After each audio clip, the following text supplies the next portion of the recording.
Good day, poker peeps. This is Sky with Smart Poker Study, coming at you with a little bit of equity analysis. You know, we have my favorite equity calculating software, Flopzilla Pro, up here, and a little Excel spreadsheet that shows the different percentages we are going to be pitting against each other to see how preflop equities shake out. Now, this is a companion video to podcast episode 344, so go to smartpokerstudy.com/pod344 to listen to the episode, or just click the link in the description down below. So let's get to it. The first thing you're going to do when you're pitting range versus range is go to the multiplayer mode. Now, we have one range here, hit the plus. A second range, you could add as many ranges as you want, maybe up to 9. I'm not exactly sure. I never tried to go too far, but we're just doing 2 ranges today. So in the podcast episode 344, I discuss how much equity, what an equity advantage 25% VPIPing has over 26% VPIP. And if you don't know what VPIP is, that's voluntarily put money in the pot. It's a HUD statistic that tells you on average how often you play a hand. 25% means you play 1 out of every 4 hands. So let's build with this first range, the 25% range. You can use the scroll bar over. You can add and remove hands until you get to 25% down here. We're going to do it simple. We're just going to let Flopzilla Pro build the default range, 25%. So as you can see, 332 combos, and this is all in the range. Now we want to pit it against a 26% range. So click this one, add 26. And for some reason, it automatically went to 26.5. Let's remove 25.6. Let's remove 2 of these. Actually, let's keep that and remove that one. There we go. 26%. Close enough, right? 25.9%. So we could see that the smaller range of 25% has 50.4% equity, rounding up to 49.6.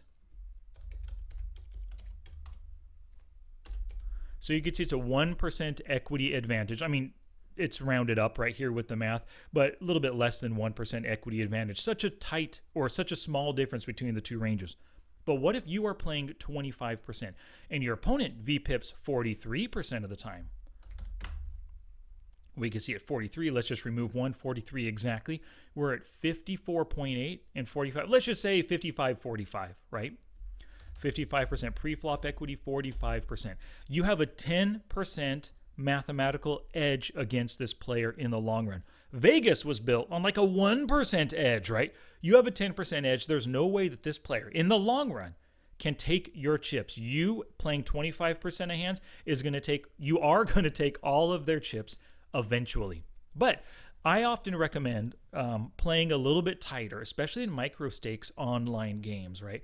Because that tighter range of maybe 15% VPIP on average, you're going to crush your more VPIPier opponents, those players who play 26% of hands, 43% of hands, 72% of hands. You crush them with your 15% range. So let's do what we did again, clear it, and just so you could see it, let's build 15%. 15.1, that's good for me. Let's say that this is our 15% range. Over here, that same 26% range. And I think I took away these 2. There we go. Yep, we're good. So 55 versus 45.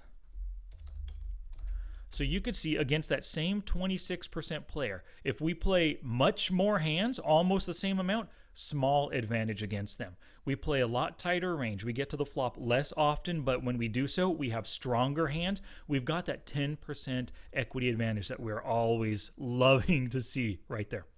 What if we play that even a looser opponent, that 53%er? We'll keep this 15% range. Let's switch this one back to 43%.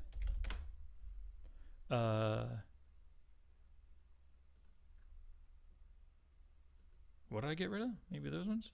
Oh, 43%, just one hand right there. Good. So 59 to 41%. Wow. You can see now we have an 18% equity advantage with our tighter 15% range versus them at 43%. Loving this spot right here, making potentially loads of money, right? This gives us that big mathematical advantage. Pre-flop. Anything can happen post-flop. So you got to remember, you still have to make good post-flop decisions. But just the fact that you're playing tighter ranges, it's going to put you in more profitable situations to be in versus your looser opponent. Now, you might be saying to me, Sky, we don't play VPIP versus VPIP, right? I'm an open raiser and he's calling, or he's open raising and I'm calling him, right? That's what's generally going on when you play. So let's take a look at a little bit different hands here. 15% still, or different situation.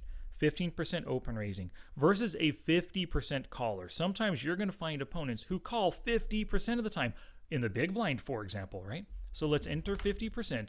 50.2%. But let's think about this just a little bit more in depth. Is this a 50% calling range? Probably not, because we have aces, kings, and queens in it, right? A lot of players are going to be 3-betting those. They're not going to be calling with these hands. Even though it's a 50% range, still, they're going to play certain hands a little bit differently. So let's think about our loosest caller who might be a very tight 3-better. Let's remove just these hands. You often see players calling with jacks and below, but queens is, it's on the cusp. Sometimes they 3-bet, sometimes they call. And maybe ace king suited, let's give them a very tight 3-betting range. Well, they're only calling 48.6. Let's toss in a few more suited connectors right here. Bam, we're at 50% calling versus the 15% open raising. This is awesome right here. We have 61.5% preflop equity. They have 38.5. We have a 23% preflop equity advantage over the super wide caller. That's awesome, right? This is one of the reasons why we target the fish at the table. We target those players who are VPIPing way too often, who are calling way too often and out of the blinds. And especially if we have a tighter range than they do, and positional advantage, right? I mean, he's calling out of the big blind here. Everything is going for us in this situation. Now the flop can come anything, 8-8-8, and we only have ace-king, and they have a pocket pair of 10s. Yeah, it's going to be pretty tough to win the pot at that point, right?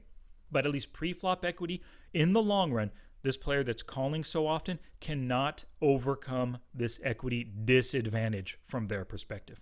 Now, let's look at one more. We have our 15% raising range, right? Maybe we're raising out of the MP, for example. This player over here, let's say they're a little bit tighter of a caller, and they call with that exact same percentage, still a 15% range. But if they're a tight caller, they're probably a pretty frequent 3-better. So let's remove jacks or better and both ace kings right here. So we'll give them a little bit wider of a 3-betting range, but we got to tack on some hands to give them the 15% calling. Definitely put the pairs in. Players love calling with the suited connectors, right?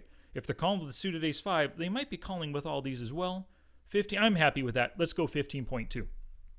So 15% range versus a calling 15% range. Things are still looking really good for us right here. 15.5 or 55.5, 45.5 here. We've still got that 10% equity. Even though he's calling with a tight range, because he's 3-betting with all these hands, we have a pretty good equity advantage right here against this player. So the whole idea behind this podcast episode and doing this right here is to show you how you do this work for yourself so you can start pitting range versus range and really get a gauge of what you should be doing. Should you really be playing 43% of hands, or is maybe 15 or 25% better than the 43% of hands that you're playing, right? Tight is right in micro stakes online poker for sure. And if you're a losing player, tighten up those ranges, and I guarantee you're going to put yourself in much more profitable situations, and you're going to be avoiding a lot of those unprofitable, difficult, wide range spots, especially out of the blinds. All right, thank you so much for watching. Please check out that podcast episode number 344, and I'll catch you in the next one.